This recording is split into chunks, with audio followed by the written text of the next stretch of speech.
Yep. So this week we have three little nuggets of news that we're going to discuss. Justin, you want to list them out real quick?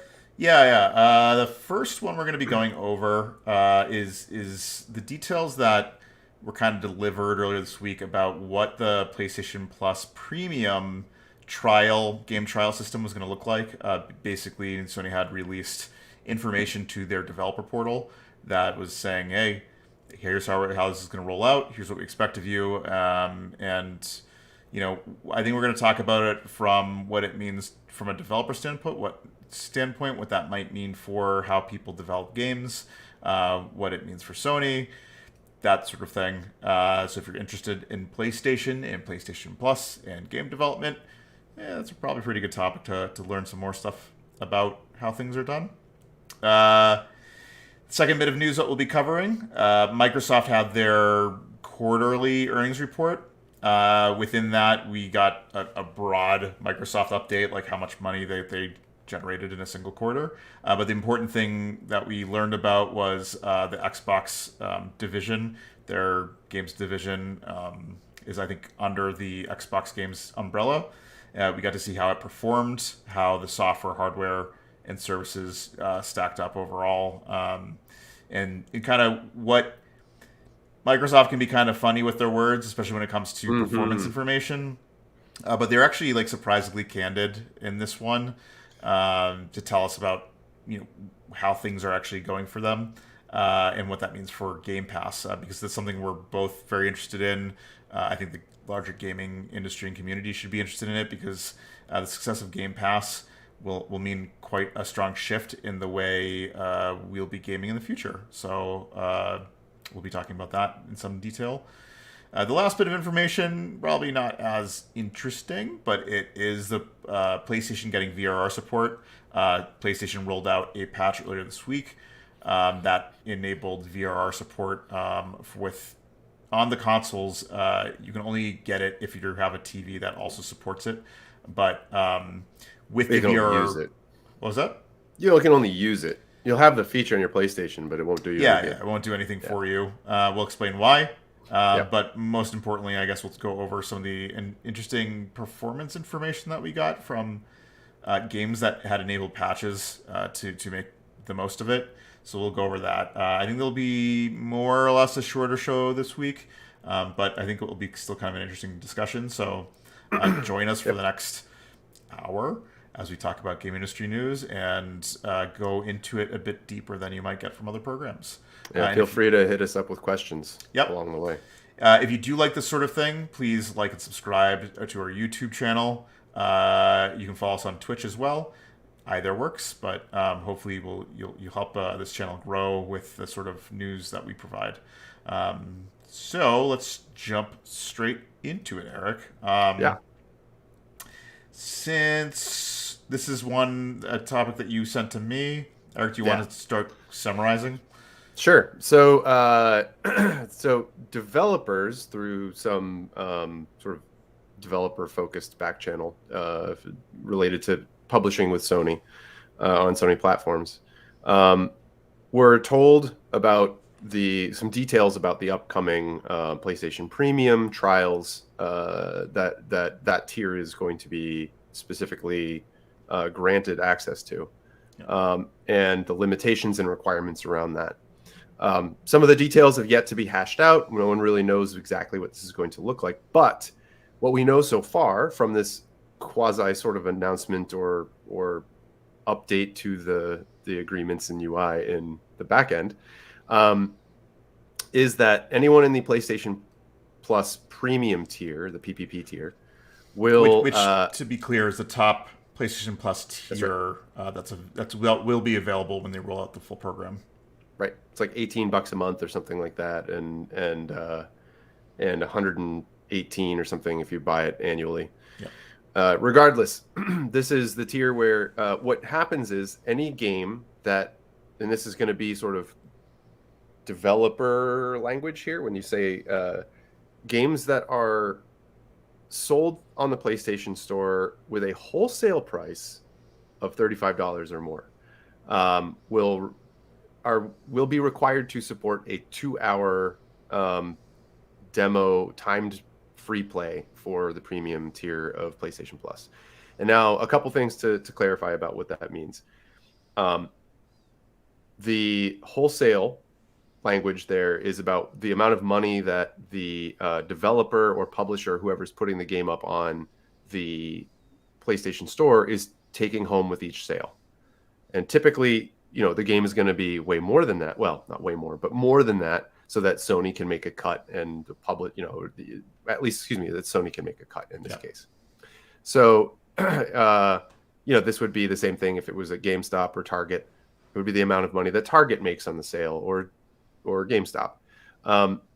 That means that you're probably looking at around $50. Games that are over $50 are $50 or up, I should say. In that range, it's going to be, dependent, but that will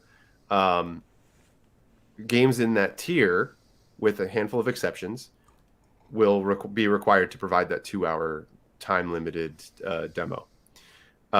Justin, what do we know about exceptions to this rule? I think, as you mentioned, VR games are being exempted from this. Most likely because VR games are pretty short. In nature. Not a whole lot of them priced at the $60, $50, $60 range, but still, VR games will be exempted. The other exemption you can get is by asking for an exemption, which you may or may not get. It's on a case-by-case basis, in the same way that cert requirements can be waived. This is probably one of those things that can be waived under conditions. And as well as you can get exempted from providing a 2-hour timed demo trial, really, by providing a demo and replacement, also evaluated on a case-by-case basis. Yeah, I don't think it says that you can do the former, at least in the game developer. The wording's dicey around it, saying exemptions are made. Since we don't have access to the PlayStation Developer Portal, I can't say specifically what the language is. What I would assume is that there are exemptions, because there always are. Yes. There's probably reasons in which you wouldn't want to provide it. You could have a very well importantly crafted, expensive game that takes 90 minutes to play through. There's also certain licensing, games that have certain licensed content, where making 2 hours free to play is a non-starter. That's true. So, because no one makes any money at that point. Right. So there's certainly going to be exemptions around it. It's just going to be very conditional. And there's not going to be specific language as to how you can be exempted. It's just going to be an appeal process through Sony Publishing. Yeah. Which we'll see how that goes. But yeah, this is certainly an interesting... Sorry, it was a $34 price point in the... 34 wholesale cost. Yeah, it's a weird... Tier. There's probably a reason for it, because I think it's probably talking about how much Sony takes as a stake when they publish it on PlayStation Store. If it probably sets it exactly at $50 is what my guess would be. Yeah. Or 45 or something like that. Yeah. So this is sort of what we're looking at for the future. It's sort of an interesting play, because what it means is that, let's say that you're making a large game, and it's going to cost a lot of money, and you're going to sell it for a lot of money. Now, at the very least, PlayStation Plus premium tier subscribers will just have access to 2 hours worth of that game play, whether they like it and are converted into a purchaser, or play it and realize that this isn't for them and they don't purchase it. That's sort of how it goes. It's like an automated demo system, except that it just ends when 2 hours are up. Things we don't know yet include if there's going to be an overlay UI that shows a countdown timer if once, say, there's only 5 or 10 minutes left. Or through the entire time. Or through and say, this is a demo, you don't own it yet, press this button to go to the store page, or show purchase information and whatever, right? We don't know. And there are games for which this I don't know, Justin. I personally can imagine situations where publishers and developers would be sort of annoyed by this new requirement for the platform. Do you have any thoughts on that, or is this sort of like overall a fine thing? I mean, if there was more onus on the developer, Hmm. I could see it. I think the annoyance comes in as like, what does this mean for a game experience that you're creating? So if you are allowed, if you're giving a user 2 hours of time to play your game, what does it mean as a developer who's trying to put their best foot forward with their content? How does it mean to your overall design of a game when 2 hours uh, could be spent by someone who's subscribed to PlayStation Plus Premium? What does that mean for the sort of experience that you're selling? It goes both ways, right? Like, I think most developers would love to have a demo available of their game to provide to people, but the sheer expense of creating a custom demo that gives like a snippet of game that's controlled by the developer is generally too costly. It's Yeah. always like when I was working, in a game at a game development studio. Getting a demo ready for E3 was like weeks of preparing time to get specifically focusing on a demo that you polish to get to look like a final product, even when you're 6 months or not 6 months away, but say like 4 months away from a final product, and that's onerous. So in a method that gives 2 hours, like, I don't know, it's really hard for me to say exactly what the cost is um, to I to a mean, developer. yeah, I mean, part of the thing here, the consideration is like I was just thinking about it, and it's not just games that are 2 hours or less that are going to suffer for this. It's games that are like 3 to 5 hours as well, because you're getting a huge portion of the game in that. For instance, Portal One, the original game, uh, was a 3 hour game. Like it can take a little longer, it can take shorter, depending on how long it takes you to get through those puzzles. But to play through that story and to get through it is about 3 hours. If you were able to play 2 hours of it, chances are good, to be honest. Like you'd probably be hooked. It's like one of the best games ever made, in my opinion. But Yeah. if you were like, I got enough of it, I see how this works, and I don't really care to play it. Like now you've effectively gotten 60+% of the experience for free, Yeah, which I mean, is I think that's the biggest concern, right? Is that where your yeah, game falls. yeah, yeah. I would, I mean, I'd say that if you're pricing your game at $50 or more, Hmm. the caliber of game and the length of the game that you provide tends to be um, pretty. It's likely not to fall under like the 5 hour mark. Now that's not entirely true, and I think there's exceptions to all this. That's why I think there's going to be an exemption process that applies. But I think the thing that you're more likely to see from developers is a move for games that are within that like 2 to 5 hour window, moving their price down below like a $50 price point to make it under what Sony requires, so that they're exempted from providing a 2 hour demo. Yeah, and it's interesting to see if they're like 49.95. Is that I enough? mean, And whatever the deal works out to be under right. that $34 wholesale.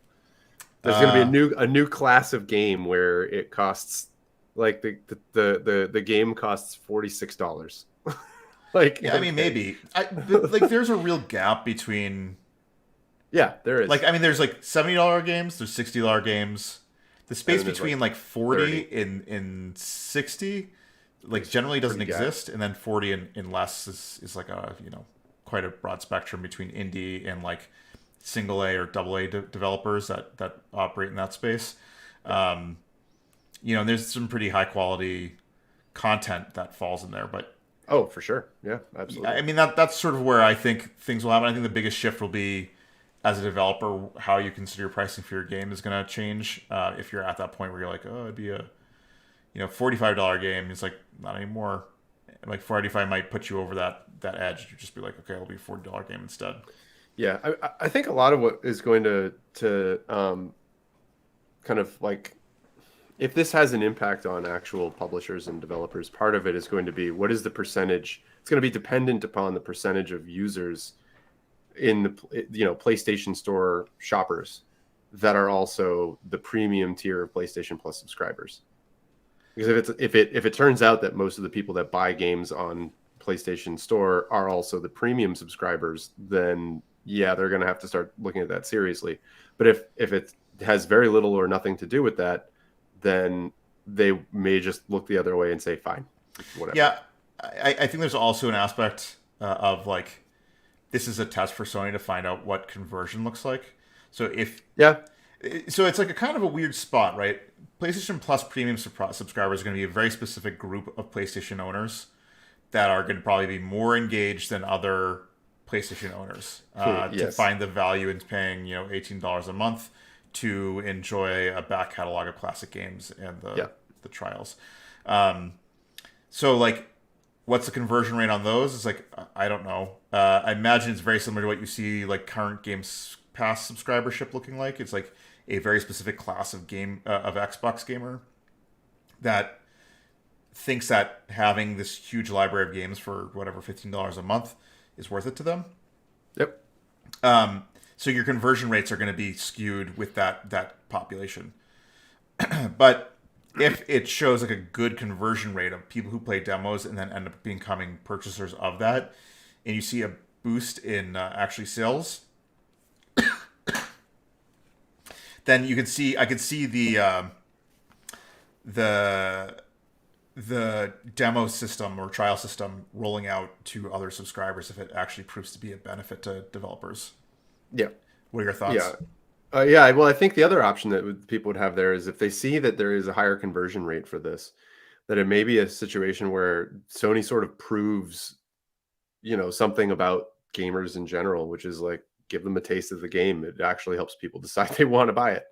If they play it a little bit and they enjoy it, if you make that first experience good, then you are more likely to get a sale. If that proves to be the case in a more often than not situation, then and they start seeing higher conversion rates. And by the way, a conversion rate means convert a non-buyer into, or a prospective buyer into a buyer. That's what we're talking about when we say conversion. It's having someone actually go through the purchase. If people do convert into players, owners, then what we may see is more developers building bespoke demos, specifically cutting a version of their game as a demo experience to offer to appease Sony's requirement of like, yeah, you can be exception. And in this case, we're allowing you an exception because you have a demo that is available. But then if you do provide that demo, that could be available to everyone who's not in the premium tier. So at that point, you then are able to see potentially those conversions happen across the board. And what's weird is that there's nothing that exempts a developer from doing that, like from making a demo available across, like just making it publicly available. So right. This probably applies more specifically to games that are online, that are primarily an online component, where it's hard to create a demo of that. Usually just do like beta releases where you have like a timed trial period. Yeah. You have like a weekend or a week or whatever it is. Yeah, stress tests and all that. Yeah. So I think that might be the biggest thing, is that a shift in the way games that price over $50 design their first 2 hours ish of gameplay to focus on providing the highest value at those points in time. Yeah. Like if it's a Naughty Dog game, then they're probably going to be like looking at the 2 hours as like introduce the characters, try to make the tutorial period as transparent as possible, and having one major like cinematic event showpiece already exists. But I also kind of feel like they do that anyways. They do. There's like a standard sort of approach to laying out your content in games. And one of the things that, you learn early in your game development education is that you don't save your best stuff for the end of the game. Because if you look at it as the number of people who are, especially if your game, as the longer your game is, the more this rule applies. Because if you look at a game, the number of people who start playing the game early and spend 10 minutes on it is going to be your highest number of players. So if you're like showing them good, decent, good content, like they're not going to experience the stuff that you put all of your time and energy in to make excellent if you stick that all in the back. That doesn't mean that you can't have excellent content in the back as well, but you can't just lead everybody into it and effectively bury the lead, right? You need to have that stuff at the beginning. There's a similar sort of concept in Broadway musicals and musicals in general, I guess, where you have the intermission. There's usually some sort of uplifting or just raucous and energetic medley of songs where they sort of rehash some of the songs from the first act or the first half of the play. And that is a lot of that to keep people energized and excited for the second half, right? The post intermission. And like, so that's sort of thinking of it that way. It's sort of like, okay, we need to get people hooked on that first 2 hours and that first demo experience, give them really, really good stuff there. And then make sure that we're also considering like how we're going to eat, where are we focusing our energies on developing the latter half of the game or the latter part of the game. Right. Yeah. So yeah, I'm not, like, I think there's been a lot of anger over this in the development community. I think the most annoying part of it is just like, I don't know why it's only locked to the premium tier. Yeah, it's the only thing. It's a benefit. Like, it seems very silly, but Sony is looking for ways to differentiate their tiers. Or incentivize people paying a higher service subscription because services are worth more, and they're not yet willing to do what Microsoft's doing with Game Pass and saying, here's all of our first-party titles you can get day and right date. Out the gate. That's the reason why you pay for this. But I think, as we've discussed before, is Sony doesn't really have that luxury. Microsoft does. They can offset the cost of their enterprise, or the revenues of their enterprise software into their game divisions to launch a new service, and Sony doesn't have the sort of breadth of revenue streams that Microsoft does, especially successful ones that sort of crank that $46 billion revenues that like Microsoft can generate in a quarter. So, speaking of Microsoft and generating revenues, how about our second news item, Justin? Next topic. Microsoft had their quarterly earnings report. Basically, a quarterly earnings report is to their investors to say, hey, here's how we did. And within that, I think the stuff that we want to focus on specifically is the performance of the Xbox games division, which is everything for Game Pass, Xbox, and PC releases. It's basically their publishing and services. So they released a full report to kind of talk about how that went. Do you want to go over the data, or do you want me to? Why don't you just run through the data? Yeah. So the big headline here is that Microsoft in their Xbox games division had their best non-holiday quarter since 2001, which would be the release of the Xbox. So really, really big quarter for them. Basically, it breaks down to $3.6 billion in revenue generated. That's not after losses. It's just how much money they were pulled in as a division. Yeah. In that report, represents a 6% increase year over year. So that's looking at the same quarter last year to this year. There's a 6% growth in the revenues generated. It's particularly notable because when they did it last year, it was comparing it against a year that is weird, not least because there was, like, if you're looking at 2021 to 2020, 2020, they didn't have the Xbox Series X launched at that point in time, and they hadn't, the pandemic was doing all types of weird things to sales. So presenting 1 year over year, it's weird. So for this year, it's important because we're comparing it against a year that the Xbox Series X had released in, and you would have seen increased sales the same time last year. So they're showing a 6% increase over that year. Again, it's a little weird, and I guess we can discuss that as to why it's weird. But anyways, it further breaks down to 81% of the revenue that was generated in the games division came from content and services, which you should read as software sales and subscriptions. 14% increase, like that's actually their biggest growth. is a 14% increase in their hardware sales. I think that's the weird part that we can talk about, because they kind of buried this lead in a follow up tweet, which was Satya Nadella actually ended up clarifying some of their numbers and be like 14% increase in hardware sales was the majority of their of the growth the 6% growth that they saw in the division. 4% increase in software and services, so that's Game Pass, all the services there. So to further clarify this wasn't in the report, and they still didn't actually report it. Was how many Game Pass subscribers do they have now? Their last available numbers were in January 2022, and they had said that there was about 25 million of subscribers for Game Pass. And then Microsoft's broad claim, I think, on this report was Game Pass was up 45%, but that's all they said. So it's like 45% above what, like year over year, quarter over quarter, 45% up for this fiscal year so far. Like you can get really funny with numbers, and Microsoft has a tendency to do this when they're talking about an underperforming division, and they'll start using squishy numbers that don't fully report or fully consider what you need to look at to see like a big number and what that actually means. It's not to say that they're doing it here, but yeah, they lack context. Yeah, exactly. Like 45% increase in Game Pass subscription. From when? Yeah, exactly. From when? What are you comparing it to?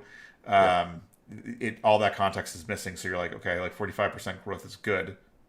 They also say it's like usage is up by 45%. It's not necessarily subscriptions are, because we know that we don't know, because subscription being up 45% may tell us a bit about how much money that is in the overall 4% of the software and services sale. Like that would, I mean, like 45% usage really is not necessarily a good thing. Well, it's a good thing in the sense that like people who are using it are more engaged than the people than they were. Yes, right.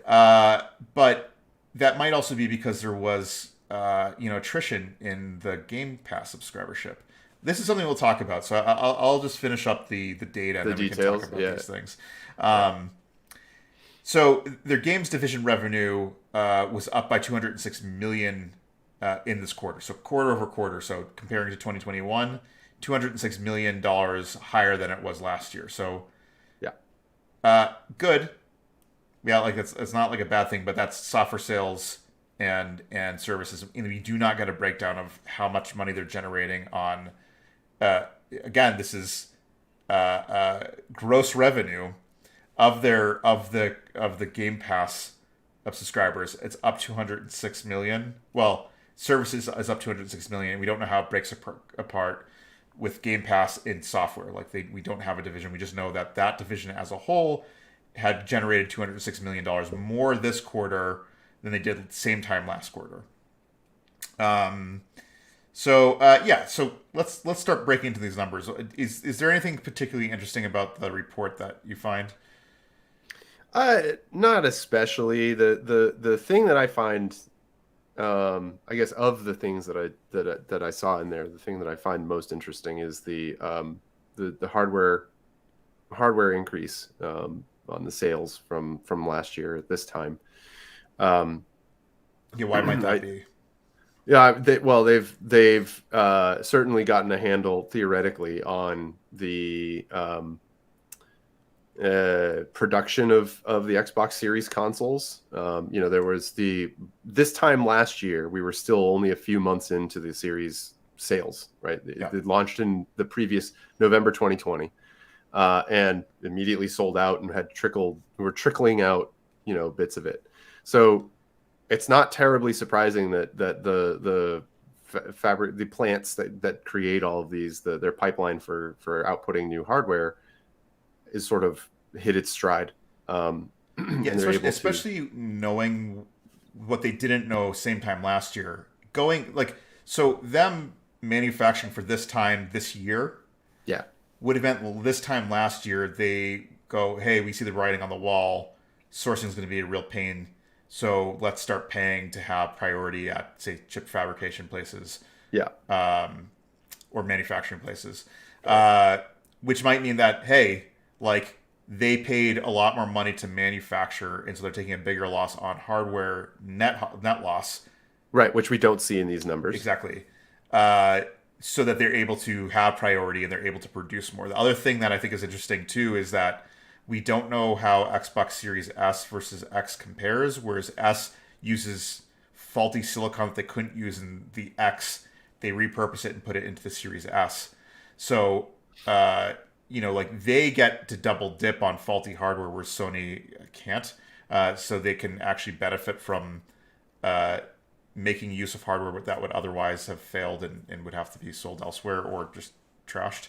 Um, Recycled. yeah.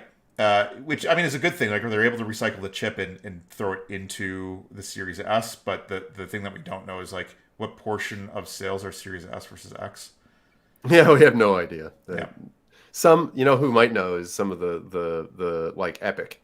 Epic might actually have a handle on what those numbers look like, simply because they have an online game called Fortnite, which they are almost certainly getting data from all of the platforms that they're on, so that they can figure out where to focus their efforts. So they are, um,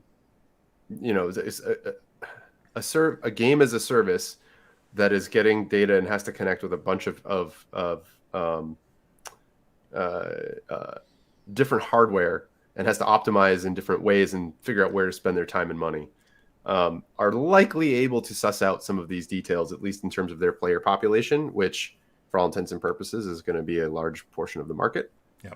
So they can probably get some idea of what they're looking at. They're one of the better positioned outside of Microsoft to know that. But generally, we in the industry Microsoft doesn't tell us either, at least as far as I'm aware. Yeah, they've been like historically pretty weird about their Xbox sales data since like the one. yeah, like basically once Yeah, the one came out, they're just like we're not reporting hardware sales anymore because I don't think they we're were done. good. Yeah, Uh, which down. You don't yeah, never want to report down numbers yeah, I year mean, over year. and they're not obligated to do it in their quarterly earnings. They can just say what their quarter Yeah, they looked have to like. report. They have to report how the company is doing, but they get to just define what their reports, the shape of those reports. Yeah, And that's where they're like, we're not going to be showing you uh, the actual numbers of sales of consoles. We're going to talk in terms of money, and yeah, you know, and engagement. which Like, I mean, in yeah, talking about Game Pass, it's like they're talking about engagement level opposed to subscribership numbers right, because they want to show perpetual growth. But I have a feeling that Game Pass might have contracted a bit in the past like quarter because of how they had like a large marketing drive, which was offering Game Pass for $1, offering it for free if you purchase a game. So or a system, yeah, yeah, exactly. So you might have seen like an initial inflation of their Game Pass subscribership artificially inflated because they're offering it for cheaper for free so people could try it out. And then yeah, you'd see attrition after that where it would shrink down and you might come more to an equilibrium as to where their actual Game Pass subscribership is. And those numbers of engagement are likely, you know, per capita really good. Like, why would you pay for Game Pass if you're not going to use it? So you wouldn't. Um, so people who are paying for Game Pass are probably highly engaged in it and paying quite a bit of time on the service to get the most out of it. Um, but you don't want to report the numbers because if you ported 25 million in January and then you saw it all contract within 3 months, and then you're like, actually, our numbers are now 19 million. That's a bad look for them when they're trying to show the success of Game Pass. right. And going back to our conversion term from before, this would be a poor conversion rate, right? The idea here is we give away a free taste. And then how many people stick with it after the free taste and convert into actual purchasers or subscribers would be the conversion ratio or conversion rate of people. And what we're talking here is a suspicion that the conversion rate may not be excellent. Well, it's Uh, not necessarily excellent or not. I think they just wouldn't want to report bad numbers one way or another. Like they don't want the public to see we were at 25 million in January and now we're at 19 million today. But had they Right. not given anything away for free, they would have been at 15 million. So like they might have still been able to, hang on to 4 million users at that point, and that's not necessarily a bad conversion rate, but like Well, it's a no, you're right. You're right. The conversion rate could be 50%, right. but if they're still losing a large number of users, the numbers will look like they're going down because Yes, they exactly. weren't reporting paying Game Pass subscribers. They were paying people who had a login that they could actively access. And that meant like people who got it for free or the $1 users who were trying it out. They also, one of the other funny business things here is that like when they talk about, the average, Game Pass usage is up 45%. One of the things that could be a factor here is that people who went in, used it, did the free subscription trial, and then almost never used it.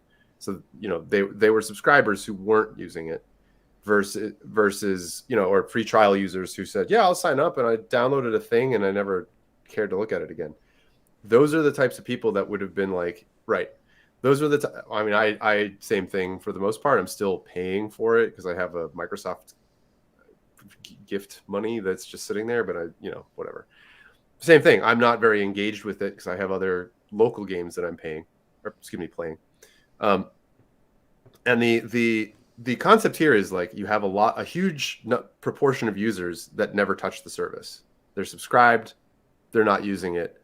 The average engagement level, how many hours per month spent using the service, across users. If you include a ton of users, like 4 million users who never sign in or never use it, that's going to shift your usage down. Yeah, your per by capita. Yeah. right. So by getting rid of that population of users, by losing those useless subscribers, the overall average of usage, the people that remain are still actually using it, and that number can go up. So that could be some of what we're seeing with the 45% usage increase.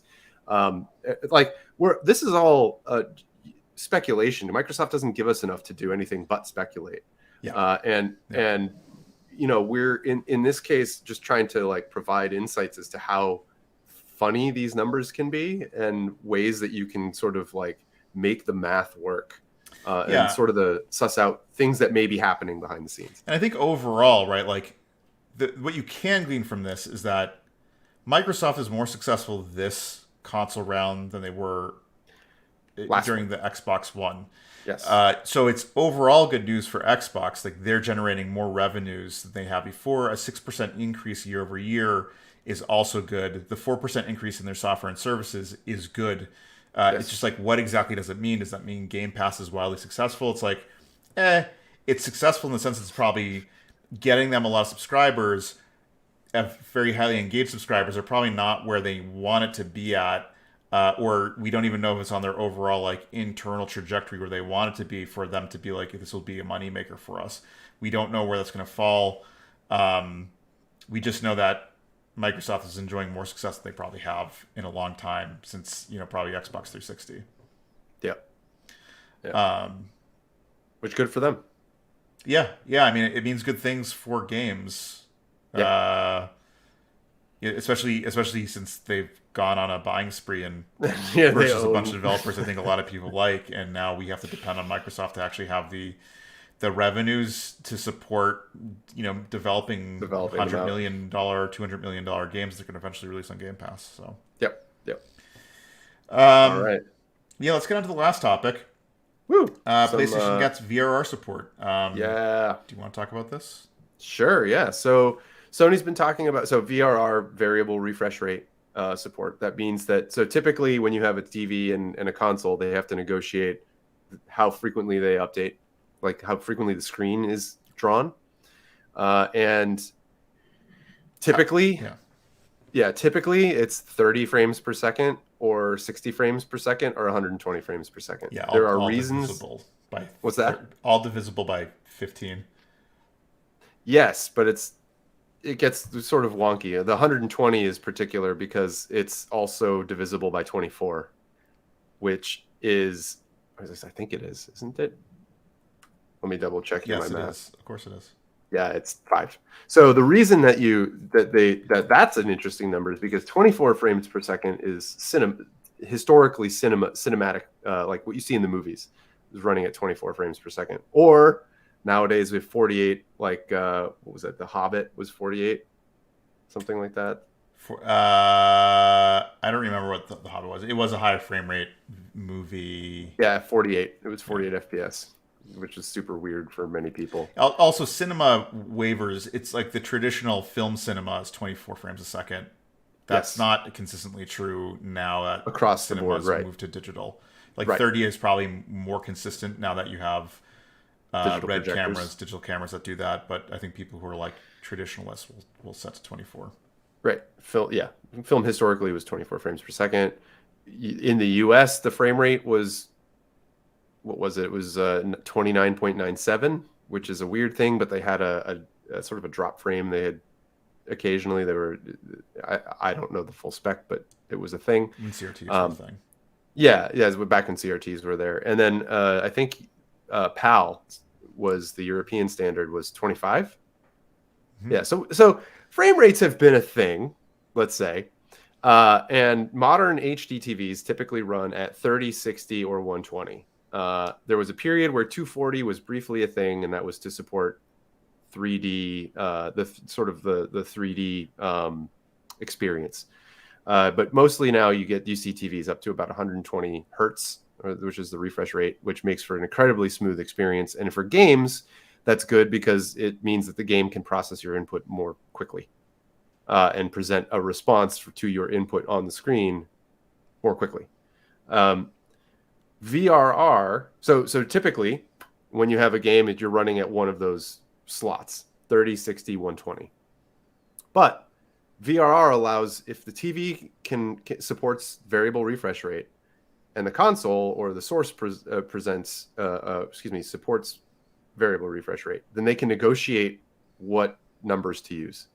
So if you have a 120 hertz television, it could update at 118 or 107 or 85, and just present, like, it'll just hold the image until the next frame comes in and show it. So this is, it makes it more flexible, and it makes it so that when the console is ready with another frame, it can send it to the TV and the TV can present it, which makes for smoother gameplay whenever the console is able to do it. Perceptibly smoother gameplay.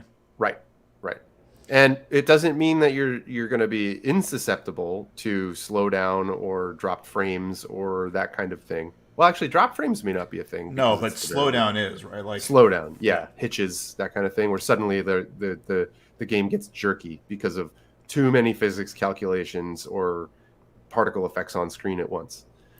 Yeah, I think the thing that's worth talking about right now is in the traditional way of doing frame updates and in resolution, not resolution, excuse me, frequency, frame rate. What was the case of, like, we moved from 30 frame per second gaming that we kind of tried to move away from in the PS2, PS3 era, but basically fell back down to during the PS3 era and the PS4 era especially. That 30 frames per second gaming was a thing. What was the issue with maintaining 30 or 60 frames per second? And how was it perceptively bad when you didn't have VRR? Yeah, so what would happen is you'd in those days, well, even now, if you don't have VRR and you try to shoot for 60 frames per second, but you can almost never hit it, you get a very jerky experience. Yeah. When the game is able to support 60 frames per second, it will seem smooth. And then when it doesn't, it will suddenly look jerky and hitch a lot and just look shaky and be all sorts of broken. And a lot of that becomes sort of comes down to the fact that, like, you're set with the number of refresh windows that you have, your timing.